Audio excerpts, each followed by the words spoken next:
Welcome to ABC of Storytelling 2.0, our weekly resource of tips, tricks, techniques, and secrets that help you tell better stories and make the best use of storytelling at your work and life. This week, as we begin the series, I will begin right at the top of the alphabet chart with the letter A, and I have 3 A's for you, so let's get started.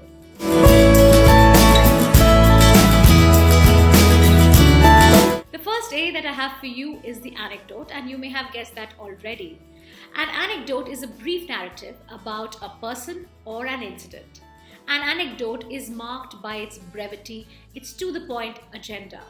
An anecdote may be funny, thoughtful, or maybe a bit of both. I once had a gentleman who came to me to learn storytelling. In fact, he wanted to be coached in storytelling. He seemed to be a very busy man, but yet a very important man, and I judged him as somebody with lots of stories in his bag. But because he was busy, he could not commit to a lot of time for some intensive story work. But he had a very clear ask. He said, "Please teach me 5 stories. 5 stories that I can tell in my presentations, in my meetings."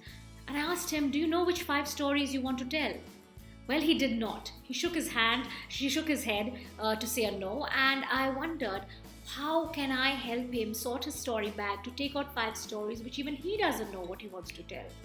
Well, the meeting didn't go very well. In fact, I didn't work with him because we couldn't agree on the terms of conditions.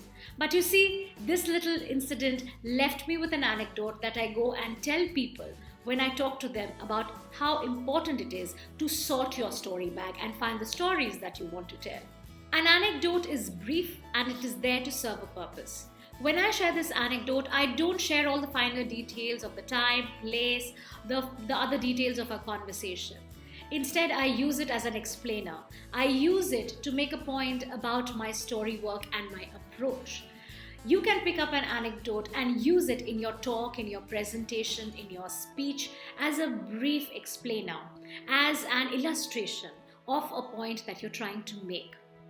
There may be an entire story behind an anecdote in itself, like there is in this one, but that is not important.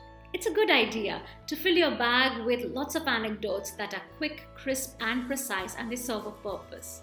The trick to finding anecdotes is to observe human interactions, because anecdotes are there in exchanges, in events, in processes that you observe every day in your work, in your life.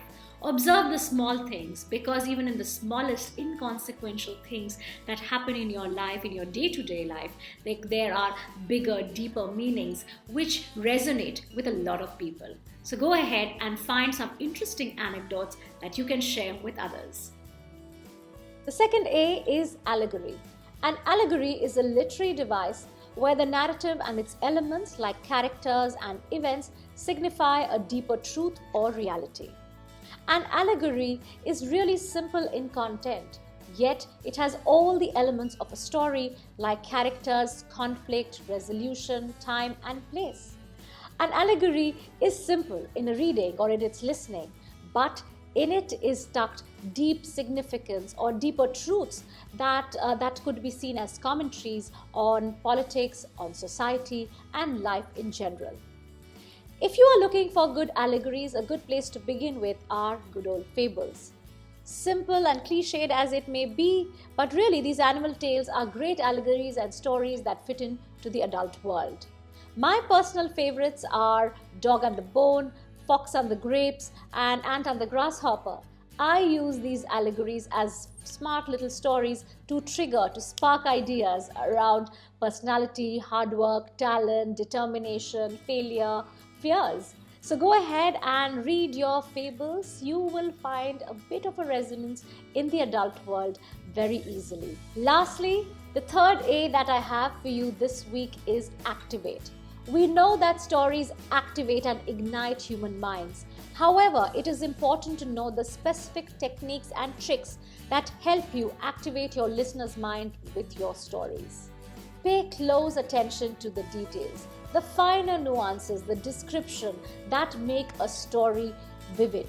These are the things that will help your listener think, imagine, feel certain emotions, and have certain questions about your story. For example, if you're telling a story about yourself, your company, or your team, or the work that you do, think of all the fine details that are there in that story, in that time, in that event, in that place. Are there details that will help your listener imagine the story? Are there sensorial cues in your narrative that help the listener imagine the place, the clothes that you were wearing, the kind of walk that you were having, or the kind of people that you were talking to? All these small things create or activate your listener's imagination or their thinking brain. Think about all the little details that are there in your stories that will make a listener feel certain emotions. Remember, we are emotional beings and we are humans, and it is ultimately a story, the story that travels from an eye to eye and a heart to heart, that is most significant. If you're describing a place or a time that has gone past, or a time that is no longer relevant in today's day and age, talk about that time. Remind them of the time gone by. Remind them of how life was or how the world was at that point of time. Nostalgia is a great pull for any listener when they are listening to a story. Lastly, activate the higher order thinking skills. The moment you tell a story and present the central conflict, the problem, and the center of a narrative, you are drawing the listener into your story. The listener is actively then engaged with your story. He or she is willing to jump into your story to try and solve it with you.